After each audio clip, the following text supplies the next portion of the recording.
अस्सलाम वालेकुम students, I hope आप सब ठीक हैं, खैरियत से हैं। हमने चैप्टर 20 का मेमोरेंडम ऑफ एसोसिएशन पढ़ लिया था। मेमोरेंडम ऑफ एसोसिएशन की क्लॉजेस देखी, बाकायदा उसकी प्रैक्टिकल एग्जाम्पल के थ्रू अंडरस्टैंडिंग हमने गैदर की। फिर हमने देखा कि क्या मेमोरेंडम चेंज भी हो सकता है, उसमें ऑल्ट्रेशंस भी हो सकती हैं या नहीं। तो ऐसी कौन सी रीजंस हैं जिसकी वजह से आपको मेमोरेंडम ऑल्टर करना पड़ सकता है, और अगर मेमोरेंडम ऑल्टर करेंगे तो क्या ऑल्टर करेंगे। तो क्लॉजेस देखी थी हमने कि क्लॉजेस में ही चेंज बेसिकली मेमोरेंडम में चेंज है। अच्छा, अगर आपको याद हो तो ये चैप्टर है प्रोसेस या इनकॉर्पोरेशन ऑफ कंपनी।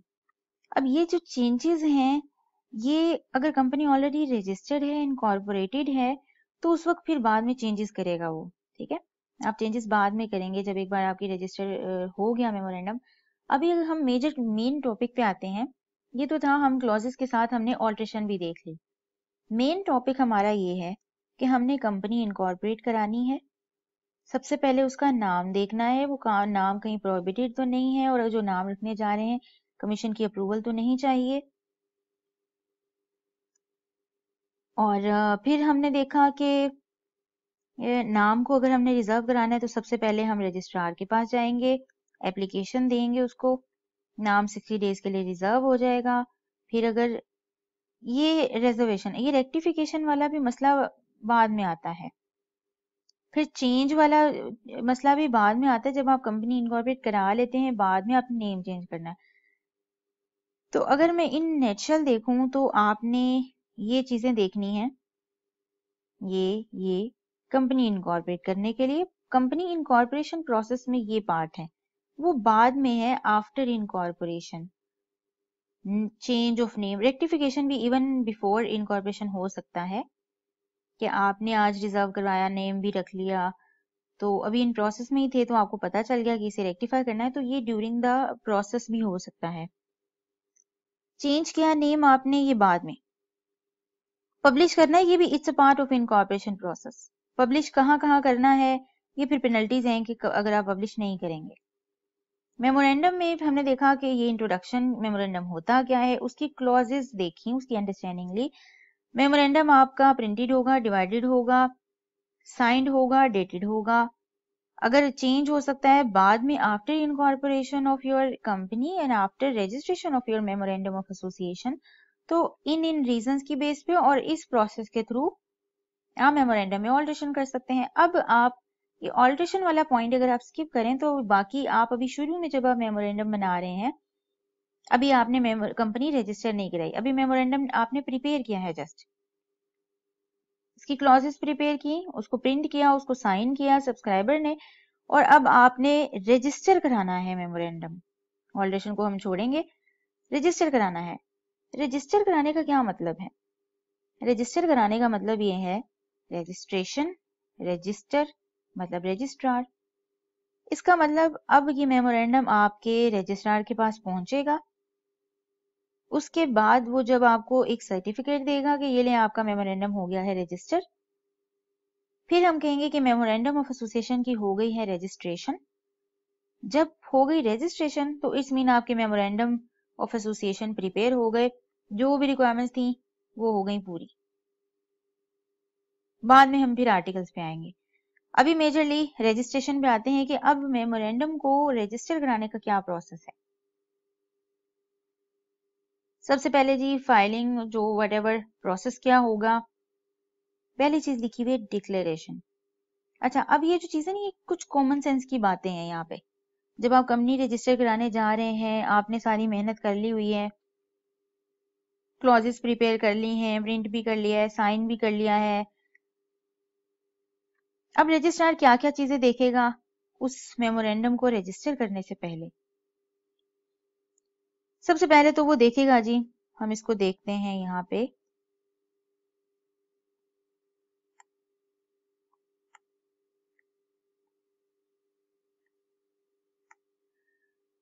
अच्छा जी, आप जब मेमोरेंडम लेके जाएंगे रजिस्ट्रार के पास,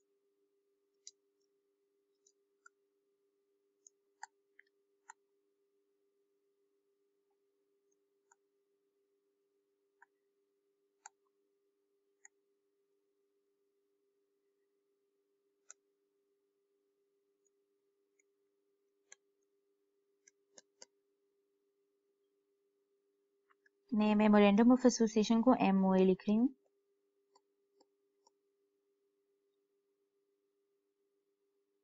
अब रजिस्ट्रार को ये वेरीफाई करना है कि अब ये जो सारी चीजें लिखी हैं ये ठीक लिखी हैं। उसका मेजर कंसर्न अब ये है, ये ठीक लिखी हुई हैं। आप जाएंगे ये मेमोरेंडम के साथ रजिस्ट्रार के पास, प्रिंट करके साइन वगैरह करके डेटेड सारी चीजें देख ली आपने, आप दिखाएंगे। रजिस्ट्रार आपके मेमोरेंडम पकड़ेगा, कहेगा अच्छा ये बातें तो ठीक है, मेमोरेंडम तो आपने कर लिया प्रिपेयर, ये तो ठीक है बिल्कुल। अब ऐसा करें, आप ना एक डिक्लेरेशन दे दें मुझे, डिक्लेरेशन ऑफ कंप्लायंस। अब हम इतनी वर्डिंग तो नहीं जानते, डिक्लेरेशन ऑफ कंप्लायंस ये क्या होता है। हमने रजिस्ट्रार से पूछा भी ये क्या है, इतना मेहनत की तो ये क्या। उसने कहा जी ठीक है, मानता हूँ आपने सारी मेहनत की, लेकिन आप ना मुझे एक लिख के दे दें कि मैंने सारी जो भी कंप्लायंसेस थी उस पे अमल दरामद कर लिया हुआ है। मैंने जब नेम सोचा था, नेम रखा, सही रखा, और नेम जिसके लिए कमीशन की अप्रूवल चाहिए थी वो कमीशन की अप्रूवल भी ले ली है। गर्ज MOA प्रिपेयर करते हुए जो जो जिन जिन बातों का ख्याल रखना था कि सब्सक्राइबर ने साइन किए हों, मैं तो वेरीफाई कर ही लूंगा, लेकिन आपकी तरफ से भी मुझे जरा एक रिप्रेजेंटेशन आ जाए, एक अंडरटेकिंग टाइप आ जाए कि जी आपने सारी कंप्लायंस कर ली है। एक डिक्लेयर कर दें, आप ऐलान कर दें इस चीज का कि मैंने सारी रिक्वायरमेंट्स जो हैं कंपनी को रजिस्टर कराने के लिए, मेमोरेंडम को रजिस्टर करने के लिए कर दी हुई। ठीक है, आपने डिक्लेरेशन दे दिया। अब वो कहता है ठीक है, ओके, लाए मुझे डिक्लेरेशन ऑफ कंप्लायंस दे दें। अब वो दो बातें देखेगा रजिस्ट्रार। वो देखेगा कि कंपनी के जो प्रिंसिपल लाइन ऑफ बिजनेस में जो पर्पसेस लिखे हैं, ऑब्जेक्टिव्स लिखे हैं, जो एक्टिविटीज लिखी हैं, वो लॉफुल ही है ना। यानी कि कंपनी लॉफुल पर्पस के लिए ही बन रही है ना, किसी और मकसद के लिए तो नहीं बन रही। वो ये चीज वेरीफाई करेगा सारी चीजें पढ़ के, कंपनी लॉफुल पर्पस के लिए बन रही है। और दूसरा कि सारी की सारी जो रिक्वायरमेंट्स थी रिगार्डिंग दिस एक्ट्स और लॉ ने जो कही थी रिगार्डिंग रजिस्ट्रेशन, और इसके अलावा जितनी भी रिक्वायरमेंट्स थी प्रीवियस, वो सारी आपने रिक्वायरमेंट्स कंप्लाई कर दी हैं। Requirements related to this act या लॉ या कमीशन ने कोई भी कंडीशंस लगाई, वो सारी आपने कर दी हैं पूरी। अच्छा, ये जब दोनों चीजें वेरीफाई करते वक्त अगर रजिस्ट्रार को लगा कि कोई डॉक्यूमेंट जो आपने जमा कराया या कोई इंफॉर्मेशन जो आपने उसको प्रोवाइड की वो लॉ के अगेंस्ट है, लॉ कुछ और कह रहा है, आपने कोई बात जो लिखी है वो ऑपोजिट लिखी है, या फिर ऑपोजिट नहीं लिखी तो इनकम्प्लीट लिखी हुई है। जैसे सब्सक्राइबर का नेम लॉ ने कहा कि जी फुल नेम लिखना है, उसने अपना आधा नाम लिखा और बात खत्म कर दी, और या विटनेस ने अपना पूरा नाम नहीं लिखा, तो कोई डेफिशिएंसी हो, इनकम्प्लीट हो, डेफिशिएंसी हो या कोई एरर हो, नाम के स्पेल ठीक ना लिखे हो, कोई इंपॉर्टेंट इंफॉर्मेशन आपने नहीं लिखी, इंपॉर्टेंट इंफॉर्मेशन जैसे शेयर कैपिटल था, आपने डिवाइडेड इनटू उसको करना था फेस वैल्यू और नंबर ऑफ शेयर्स में कन्वर्ट करके आपने उसे लिखना था, आप उसे लिखना भूल गए, या विटनेस के पर्टिकुलर्स ऐड करना आप भूल गए, या फिर कोई और सब्सक्राइबर था, मेमोरेंडम एक और था, उसके शेयर्स उसके पास कितने हैं, उसने कितने शेयर्स कंपनी के लिए, वो लिखना भूल गए, या कोई इंफॉर्मेशन आपने अटेस्ट करवानी थी और वो सर्टिफाई नहीं की, वो अटेस्ट किए बगैर ही आपने प्रोवाइड कर दी, प्रॉपरली आपने उसे अथेंटिकेट नहीं किया, प्रॉपरली अथेंटिकेटेड, जो कि प्रॉपरली अथेंटिकेटेड नहीं है, तो फिर रजिस्ट्रार क्या कह सकता है कि मुझे ये डॉक्यूमेंट नहीं, मुझे रिवाइज डॉक्यूमेंट दीजिए और डेफिशिएंसीज को क्या करें, रिमूव करें, और एक स्पेसिफाई कर देगा टाइम, इतने दिन में जरा मुझे बता दें। और अगर आपने डेफिशिएंसीज रिमूव ना की, आप हैं जी एप्लीकेंट, एप्लीकेंट वो होता है जो एप्लीकेशन फाइल करता है, आप एप्लीकेशन फाइल कर रहे थे रजिस्टर करने के लिए, और अगर आप एप्लीकेंट मतलब रिमूव करना डेफिशिएंसीज को ना कर पाए, ठीक है, रजिस्ट्रार क्या कर सकता है, उसके पास सिंपल क्या है, वो रजिस्ट्रेशन क्या करेगा, रिफ्यूज कर देगा, सिंपल। और अगर रजिस्ट्रेशन ऑफ मेमोरेंडम रिफ्यूज हो गई है तो कंपनी फिर क्या कर सकती है, कंपनी या तो डेफिशिएंसीज रिमूव करे और वापस रजिस्ट्रार के पास जाए, ये लें जी अब डॉक्यूमेंट रजिस्टर कर लें, हमने प्रोवाइड कर दी, अब हमें जरा सर्टिफिकेट पकड़ा दें। लेकिन अगर आपको लग रहा है कि आप जस्टिफाइड हैं, रजिस्ट्रार जानबूझ के ऐसी गोलियां करा रहा है, वो डेफिशिएंसी रिमूव करने के बावजूद आपकी कंपनी रजिस्टर नहीं कर रहा, तो आप फिर जाएंगे ऑब्वियसली रजिस्ट्रार के ऊपर अथॉरिटी कौन सी होती है, कमीशन। कमीशन को जाएं और अपील फाइल कर दें। जिस दिन उसने रिफ्यूज किया उसके 30 दिन के अंदर अंदर 30 डेज ऑफ रिफ्यूजल। और कमीशन ने कहा नहीं जी आप गलत कह रहे हैं, रजिस्ट्रार ने जो कहा है वही करें, फिर आपको वहीं जाना पड़ेगा। मजीद आप कोई अपील फाइल नहीं कर सकते। कमीशन का जो ऑर्डर होगा, order of commission will be final.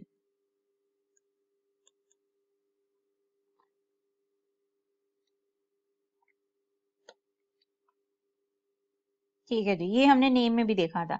आप नेम रखने गए तो नेम के बारे में अगर वो आपको अलाउ नहीं कर रहा, नेम रिजर्व नहीं कर रहा, तो आप अपील कर सकते थे कमीशन को, वो भी विद इन 30 डेज है।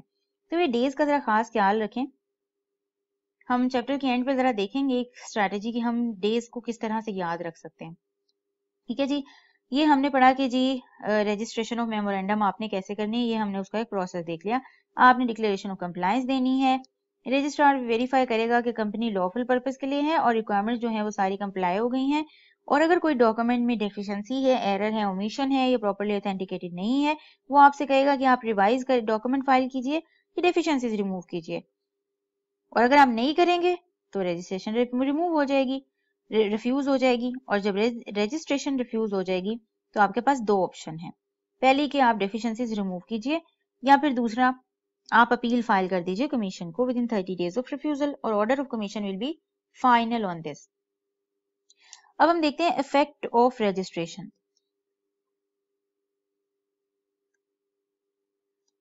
सपोज रजिस्ट्रेशन हो गई मेमोरेंडम की, अब उसके बाद से उसका क्या मतलब है, बेसिकली रजिस्ट्रेशन हो गई तो अब कंपनी के पास क्या चीज, क्या अथॉरिटी है, या कंपनी के पास क्या किस चीज का राइट है, उसके बाद के असरात क्या होंगे, रजिस्टर होने के बाद मेमोरेंडम अब क्या करे कंपनी।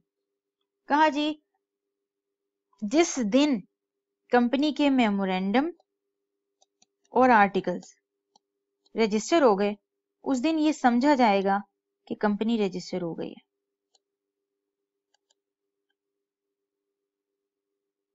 ठीक है जी, और उसके लिए ऑब्वियसली वो एक सर्टिफिकेट आपको देगा, कौन, रजिस्ट्रार देगा बेसिकली। ऑब्वियसली रजिस्ट्रार के पास आप सारी चीजें डॉक्यूमेंट जमा करा रहे हैं तो एक सर्टिफिकेट मिल जाएगा, सर्टिफिकेट ऑफ इनकॉर्पोरेशन, जो कि एविडेंस होगा कि कंपनी हो गई है रजिस्टर। अब वो बताते हैं जी सर्टिफिकेट ऑफ इनकॉर्पोरेशन के ऊपर क्या चीजें लिखी होंगी। सबसे पहले चीज तो कंपनी का नेम लिखा होगा और रजिस्ट्रेशन नंबर लिखा होगा। ये इसका क्या मकसद है रजिस्ट्रेशन नंबर, ये रजिस्ट्रार के लिए आसानी रहती है कि उसको पता लगेगा जी, ये बेसिकली उसके पास एक सीरियल नंबर चल रहे होते हैं, जैसे आपका CRN नंबर होता है, आपका एक रजिस्ट्रेशन नंबर होता है, तो वो एक ICAP को एक आसानी रहती है कि अब नया बच्चा जो आने वाला है, इससे पहले आपको भी आइडिया रहता है कि इतने बच्चे रजिस्टर हो चुके हैं, तो रजिस्ट्रेशन नंबर जब नजर आएगा तो इसका मतलब इससे पहले इतनी कंपनीज रजिस्टर हो चुकी हुई हैं, तो उसका एक चेक एंड बैलेंस रहता है। एक ओके, सर्टिफिकेट ऑफ इनकॉर्पोरेशन पे ये दो चीजें। उसके बाद डेट ऑफ इनकॉर्पोरेशन, किस दिन आपकी कंपनी रजिस्टर हुई। आपका भी सर्टिफिकेट आता है तो आपका नाम होता है, आपका CRN होता है, आपके किस दिन आप रजिस्टर हुए वो डेट होती है। अच्छा, अब कंपनी का आपने फिर लिखा होगा कि कंपनी प्राइवेट है या पब्लिक है, या लिस्टेड अनलिस्टेड का नहीं है, ये बात की बात है। आप शुरू में एज अ कंपनी को प्राइवेट रजिस्टर करा रहे हैं या पब्लिक करा रहे हैं, ये सिंपल आपने सर्टिफिकेट ऑफ इनकॉर्पोरेशन पे लिख देना है, ये लिखा होगा। इसके बाद लिमिटेड बाय शेयर्स है या लिमिटेड बाय गारंटी है या फिर अनलिमिटेड है, ये सारी चीजें आपने कहाँ लिखनी है, सर्टिफिकेट पे। ठीक है जी, ये 4 चीजें हैं, बेसिकली 4 पॉइंट्स कह लें, ये आपने सर्टिफिकेट ऑफ इनकॉर्पोरेशन पे लिखनी है। और जिस दिन आपको सर्टिफिकेट ऑफ इनकॉर्पोरेशन मिल गया, उस डेट से उस डेट से कुछ इफेक्ट्स होंगे, या कह ले कि कुछ राइट्स हैं, कुछ मतलब हैं, कुछ अथॉरिटीज हैं, वो आपके पास आ जाएंगी। वो क्या आएंगी वो हम देखते हैं।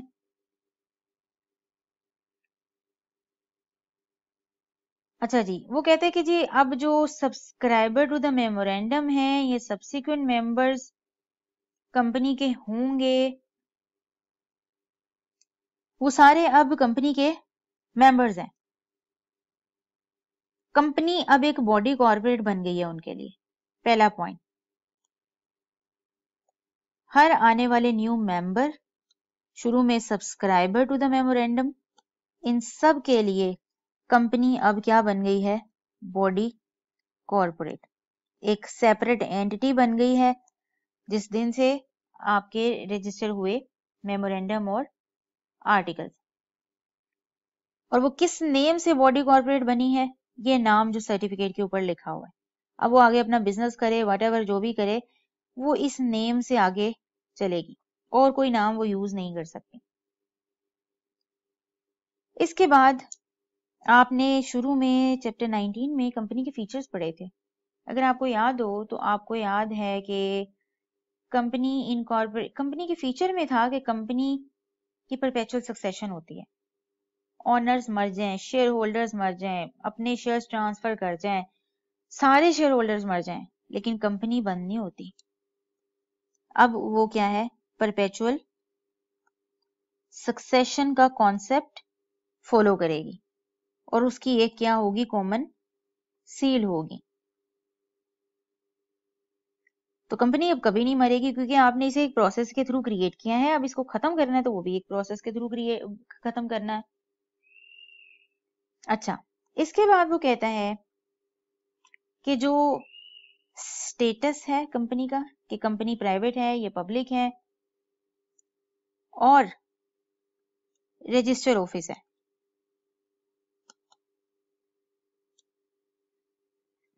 ये आपकी एप्लीकेशन में लिखे होंगे, जो भी आपने एप्लीकेशन में लिखे थे अब वो वही हैं, कंपनी उसे चेंज नहीं कर सकती। इन शॉर्ट वो ये इफेक्ट्स में बताने की कोशिश ये कर रहा है कि अब आपकी कंपनी वजूद में आ चुकी है, अब ये परपेचुअल सक्सेशन होगी, अब इसका स्टेटस, अब इसका रजिस्टर ऑफिस, अब व्हाटएवर जो भी आपने शुरू में एप्लीकेशन फाइल करते हुए सारी चीजें लिखी थी, अब सारी चीजें इस पे एप्लीकेबल है। शुरू में आपने जो भी मेमोरेंडम में लिखा, आर्टिकल्स में लिखा, वो रजिस्टर करवा दिया, अब रजिस्ट्रार के पास वही इंफॉर्मेशन है जो आपने ये प्रोवाइड की है। तो date of incorporation, private, public, जो इन्फॉर्मेशन आपने रजिस्ट्रार को दी, अब वो सारी इस पे लागू होती है। तो कंपनी का स्टेटस, कंपनी का रजिस्टर ऑफिस, वो सारा कुछ जो आपने एप्लीकेशन फॉर रजिस्ट्रेशन में अप्लाई करके लिखा हुआ था, वो सारी चीजें अब एज इट इज हैं। अब कंपनी हो गई है रजिस्टर, अब वही चीजें लागू रखनी है। अब अगर वो प्राइवेट कंपनी रजिस्टर कराए तो वो प्राइवेट है, आप खुद से उसे पब्लिक नहीं अब बना सकते जब तक कि आप उसे अब चेंज नहीं करेंगे, फिर एक प्रोसेस के थ्रू। ओके, अब एक क्वेश्चन है कि जो तो कंपनी हो, कंपनी हैविंग शेयर कैपिटल,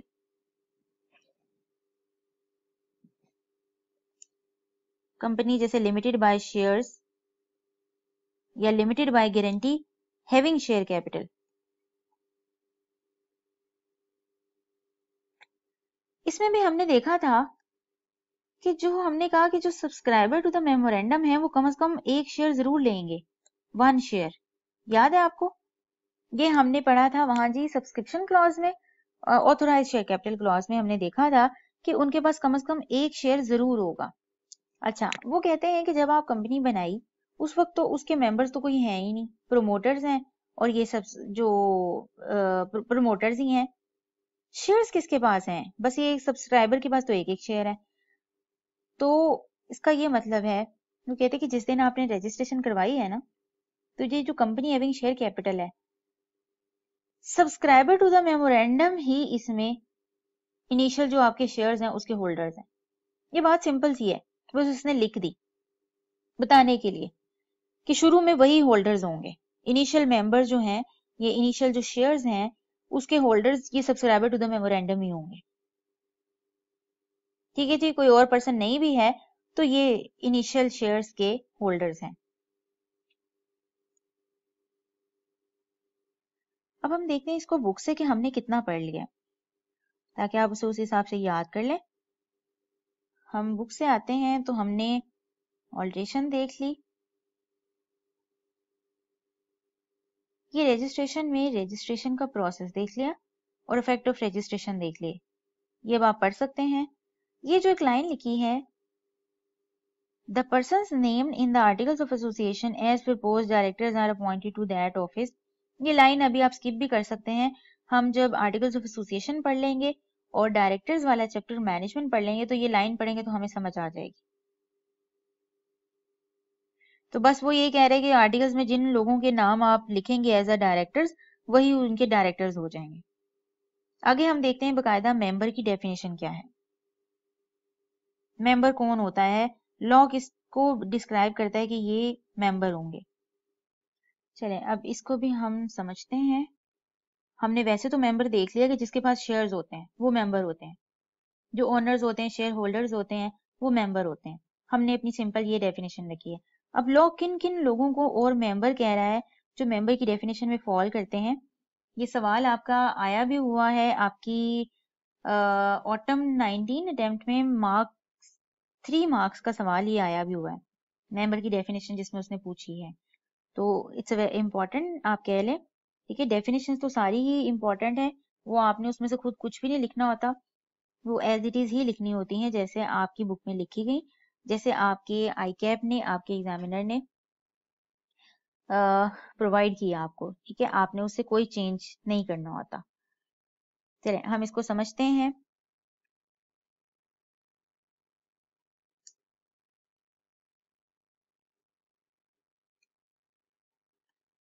सबसे पहले तो वो कह रहा है कि जब कंपनी बन रही थी तो सबसे पहले एक एक शेयर किसने लिया था? आपके सब्सक्राइबर टू द मेमोरेंडम ने, जो सब्सक्राइबर्स थे, जो सिग्नेटरीज थे। वो कहता है कि जी the subscriber to the memorandum of association, हम यही समझेंगे, आर डीम्ड, डीम्ड का मतलब यह है समझा जाना, are deemed to become the member of company. अच्छा, उसने डीम्ड क्यों लिखा? क्योंकि अभी कंपनी बनी नहीं है, अभी मेमोरेंडम प्रिपेयर हो रहा है, अभी उन्होंने शेयर एक्चुअली लिया नहीं है।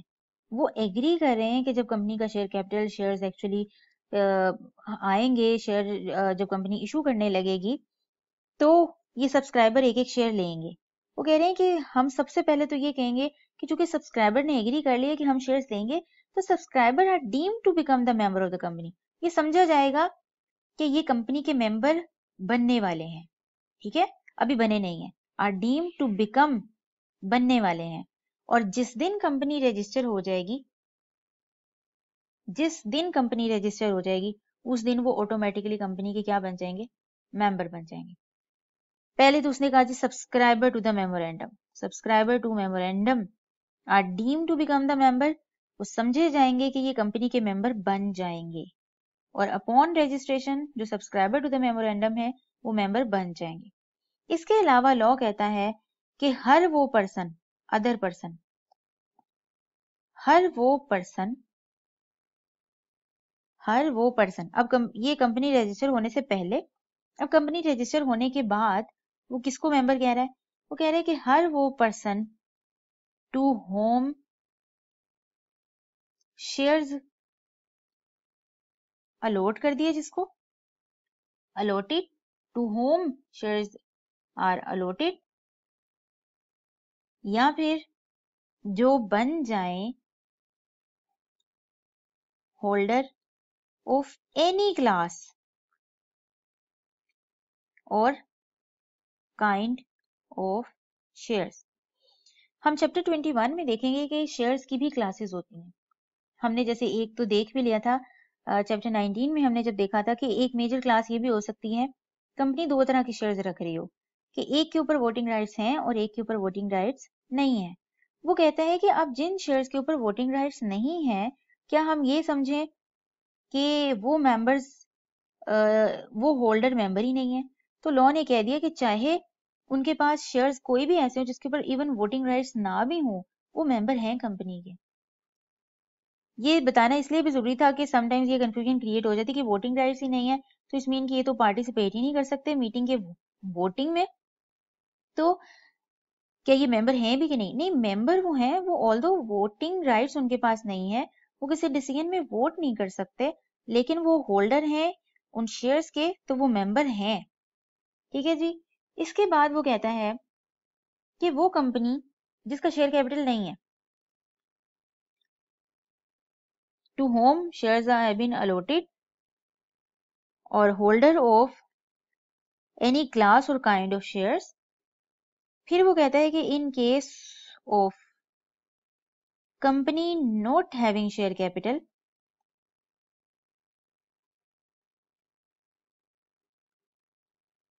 अब क्वेश्चन इज कि जिस कंपनी का शेयर कैपिटल ही नहीं है, हम उसमें कैसे देखेंगे कि मेंबर कौन है? क्योंकि शेयर्स ही नहीं है। तो हमने तो ये कहा ना, जिसको शेयर्स अलॉट हुए, जिसके पास शेयर्स हैं, अभी तक ऊपर भी सब्सक्राइबर जिन्होंने शेयर्स लेने का फैसला किया था सब, और चाहे उनके पास एक एक शेयर ही क्यों ना हो, वो मेंबर तो बन जाएंगे जिस दिन कंपनी रजिस्टर होगी। यहाँ भी जिसको शेयर्स अलॉट हुए, ये जो holder of any class or kind of share है, ये तो ठीक है, शेयर्स के जो भी होल्डर हैं वो शेयर होल्डर हैं और मेंबर हैं। लेकिन जो कंपनी जिसका शेयर कैपिटल नहीं है, उस केस में मेंबर कौन होगा? तो उसने कहा कि कोई भी पर्सन, एनी पर्सन जो एग्री करता है कि मैं इस कंपनी का मेंबर बनना चाहता हूँ, who has agreed to become member of company, बस, तो वो ऐसे ही मेंबर हो जाएगा। बस एग्री कर जाए आगे कि जी मैं मेंबर बनना चाहता हूँ, वो ऐसी लिस्ट में डाल देंगे ये ऐसे में, अब वो शेयर्स की बेसिस पे नहीं है। ठीक है जी। और तीसरा वो कह लें कि एक सेपरेट पॉइंट नहीं है, वो ये कहता है कि ये जो पर्सन्स हैं, नेम अलॉटेड जिसको शेयर्स अलॉट किए गए, होल्डर है नहीं क्लास के शेयर्स के, और who have agreed to become the member of the company, और इन सब के नाम क्या हैं? Whose names are entered in register of member. Member का एक रजिस्टर होगा, कंपनी ने अलग से बनाया होगा कि हमारे मेंबर्स की जो ये लिस्ट है, इतने ज्यादा मेंबर्स हैं, तो जिसके नाम इस रजिस्टर में भी एंटर हुए वो भी मेंबर हैं। तो ये बकायदा एक डेफिनेशन हमने उसको डिटेल से देख लिया है और ये इम्पोर्टेंट भी है। तो हमने registration of memorandum of association भी देख लिया, अब हम इसको बुक से देख लेते हैं। बुक से हमने आज ये देख लिया, registration of memorandum of association, ये कर लिया, आप इसको याद कीजिए। इफेक्ट ऑफ रजिस्ट्रेशन देखा, सर्टिफिकेट ऑफ इनकॉर्पोरेशन पे पर्टिकुलर्स क्या हैं वो ये देखे। इफेक्ट, इस पे एक सेपरेट सवाल भी आया हुआ है कि इफेक्ट बताइए upon registration of company. Autumn 19 में 5 मार्क्स का क्वेश्चन आया हुआ है इसके ऊपर। मेंबर की भी डेफिनेशन इंपॉर्टेंट है जो मैंने आपको बताई, तो आप इसको याद कर लें। हम इसको अगर नोट से देखें तो हमने ये पढ़ लिया आज। मेमोरेंडम ऑफ एसोसिएशन हमारा सारा कंप्लीट हो गया। इंट्रोडक्शन भी देख लिया, क्लॉजेस भी देख ली, प्रिंटिंग एंड सिग्नेचर देखा उसका कि प्रिंटेड होने चाहिए, साइंड होने चाहिए बाय एवरी सब्सक्राइबर। ऑल्ट्रेशन अगर करनी हो तो कैसे करनी है, रजिस्ट्रेशन का प्रोसेस हमने अभी देख लिया। तो अब इसको अच्छे से याद कीजिए, दिनों को ध्यान से मतलब देखिए। नेक्स्ट में हम इंशाल्लाह आर्टिकल्स ऑफ एसोसिएशन स्टार्ट करेंगे, जो कि हमारा सेकंड कॉन्स्टिट्यूशनल डॉक्यूमेंट है कंपनी का। हम नेक्स्ट इंशाल्लाह वहां से स्टार्ट करेंगे। अल्लाह हाफिज।